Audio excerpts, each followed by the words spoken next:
Hello, everybody. Merry Christmas to those who are celebrating, and welcome to another story time from the Milledgeville Public Library of Illinois. The story we have for you today comes from somewhere in Europe, maybe France, maybe Italy, not really sure. It is a very old story, and the version that I know I learned from the late author-illustrator Tomie de Paola. This is the story of the Clown of God. Once, long ago in Sorrento, there lived a young lad named Giovanni. Now, Giovanni had no mother and no father and no home. He begged for bread, he dressed in rags, and he slept in doorways. But he was a pretty happy boy. He had most of the things he needed, and best of all, he had a very special skill. Giovanni could juggle. He would go every day to Signor Baptista's stall in the market. Signor Baptista sold fruit. And so Giovanni would go to the stall and he would juggle. He would juggle lemons, and he would juggle oranges and apples and eggplants and even zucchini. He would juggle them all. And when he was done juggling, the people would applaud, and then they would buy fruit from Signor Baptista. And Signor Baptista's wife, would give Giovanni a bowl of hot soup. It was a very good arrangement. Well, one day, Giovanni saw a group of traveling players come to town. They would set up a theater in the square, and they would perform plays for everybody to see.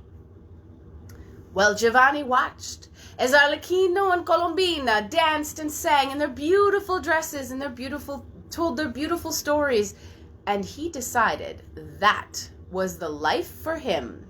And so when the play was over, he went and he found the maestro, and he told the maestro that he would like to join the players. And the maestro said, "I have no room for a ragazzo, for a street rat. Go off and beg for your food somewhere else." He said, "But maestro, I will do anything. I will pack, and I will help you unpack, and I will take care of the donkey, and maestro, I can juggle." And so the maestro said, "Giovanni, show me how you can juggle." So Giovanni began to juggle, and the maestro said, "Well, with a little more practice and a little bit of training, you could be quite good. All right, you can come with us. We leave in an hour. Go and get your things." And so Giovanni went back to the market, and he said goodbye to Signor and Signora Bautista, and he joined the traveling players. And they traveled all over Europe. Now, Giovanni got no money for this. No, none. But he did have a place to sleep. He had companionship of some of the finest players in all of Italy, and he would get a bowl of noodles every day. He also got a little more training in his juggling. And after a little while, the maestro gave him a costume. And he would send him out to perform on the stage before the play began, to gather all of the people so that they could see the whole play. Giovanni would put a clown's face on his paint on a clown's face, and he would go out in his costume. He would take out a colorful bag and set it down. He would bow to the people, and then he would roll out a carpet, open up his bag, and begin to juggle. First, he would juggle sticks. Then he would juggle plates. Then he took the plates and he got them spinning on the sticks. Then he would juggle clubs and rings and burning torches. And then, for the end of the entire act, Giovanni would begin with a red ball.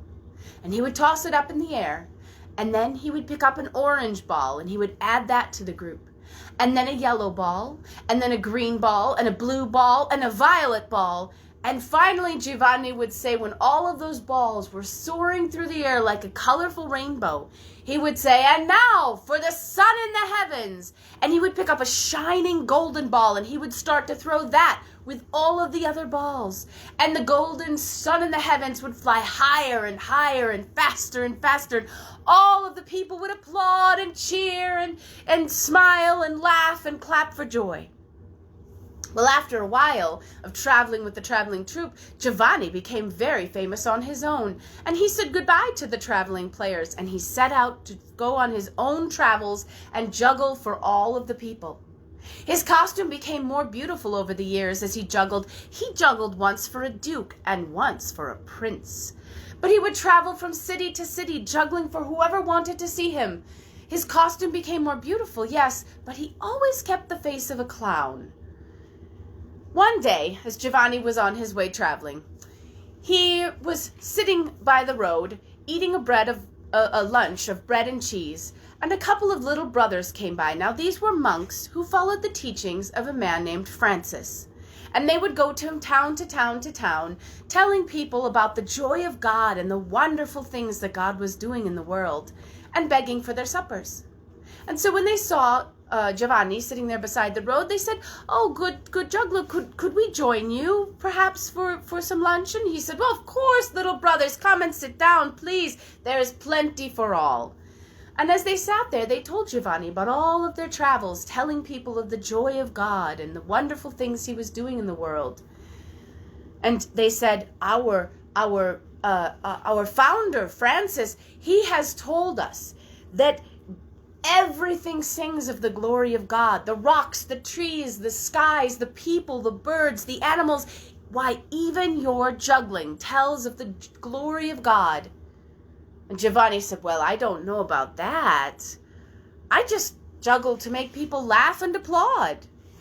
"Well, that is exactly what we mean," they said. "When you bring happiness to the people, you are also bringing happiness to God." Well, Giovanni thought that sounded a bit odd, but perhaps they were right. They knew more about it than he did. But he needed to go on his way, and so he said "Arrivederci" to the little brothers, and he traveled on to the next town. Well, things went on this way for quite some time, but as time passes, people begin to grow old, and so did Giovanni. In fact, as he grew older, people stopped to watch him less and less. "It's just the old clown who juggles. We've seen him before," they said. And times grew hard. And Giovanni was sad, but he still continued to juggle because sometimes he would make someone smile. But then, one day, a terrible thing happened. As Giovanni was throwing the colored balls in the air, he dropped the sun in the heavens. And the people began to laugh all right, but they were not laughing with joy. And then they did something even more terrible. They picked up stones and vegetables and began to throw them at poor Giovanni. And Giovanni was forced to grab up his bag of juggling things and run for his life. He stopped beside a stream and he washed the clown's face off. And he carefully packed away his costume and all of his juggling things. And he stopped juggling. He wandered from town to town, dressed in rags, begging for his bread, and sleeping in doorways just as he had when he was a child. And eventually he decided it was time to go home. And so he set off on the road back to Sorrento. When he arrived, it was late in the day. It had begun to grow dark. The wind was blowing hard, and there was an icy rain falling. And Giovanni was soaked through and very tired and very hungry. And up ahead he saw a large building. It was the monastery church of the little brothers. And Giovanni knew that churches were open for those who had no other place to go.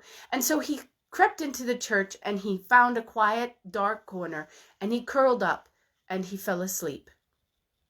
Well, a few hours later, Giovanni was awakened by a loud noise and a lot of light, and he was very surprised to find that the entire church was lit up with candles, and there were so many people in the church, and they were all singing "Gloria, Gloria," and the priests and the little brothers were coming down one aisle of the church, and all of the people were coming down the other aisle of the church, and they all had gifts in their hands, and they were laying them at the feet of a statue of a woman and a child. And Giovanni, he crept up to one of the people nearby, and he said, "Excuse me, what is going on here? There's so much light and beauty. It's magnificent." And the lady said, "Why, old man, don't you know? It is the birthday of the Holy Child. This is the procession of gifts." Well, Giovanni stepped back and watched all of the people singing and the beautiful things and the gifts that were put in front of the child. And it was so wonderful to watch. And he watched as all of the people gave their gifts and then they left the church. And some of the candles went out until the church was empty and nearly dark. The only candles that still burned were those around the statue of the mother and the Holy Child at the front of the church. And Giovanni crept closer to see this child that everyone was giving gifts to. And when he got closer, he saw that the child looked very serious and almost stern, perhaps a little bit sad. And he felt so very bad, and he said, "Poor mother, I wish I had a gift to give to your child. He seems so sad despite all of these beautiful gifts that have been given to him. But wait, I used to make people smile once." And so Giovanni set down his bag. He opened it up and he brought out his old costume and he shook it out and he put it on. And then he took out the paint and he put on the clown's face. And then he bowed to the statue of the woman and the child. He rolled out his little rug and he began to juggle. First the sticks, then the plates, and then he spun the plates on the sticks, and then he juggled the clubs and the rings. The brother sexton was coming to the church to lock the doors, and he heard noises inside of the church, for Giovanni was speaking as he juggled. "And now we begin with the rings. Do you see how the rings dance? Isn't it beautiful?" So the brother sexton came in to see what was going on, and he was shocked to find that there was this juggler in the church, and he went running out of the church calling, Father Master, a sacrilege in the church, come quickly!" But Giovanni didn't hear him, for he was so involved in his juggling and so focused on that child. And he said, "And now we begin with the balls. First the red ball, and then the orange ball, and now the yellow, and the green, and the blue, and the violet, and now the sun in the heavens." And he tossed the shining golden ball. Giovanni had never juggled so well in his life. The balls danced higher and higher and faster and faster. They were going so fast that they looked like a blur of color. They really did look like a rainbow being drawn in the room. Giovanni's heart was pounding, and he juggled so well, and he said, "For you, sweet child, for you!" And then suddenly, Giovanni's old heart stopped, and he fell dead to the floor. The father and the brother sexton came into the church, and the old priest knelt beside the old clown, and he said, "Oh, the poor old clown is dead. May his soul rest in peace." But the brother sexton was not looking at the dead clown on the floor. No, the brother sexton was backing away from the statue with his mouth open. Father, the child!" And when the priest looked up at the statue of the mother and the child was smiling, and in his hand he held the golden ball.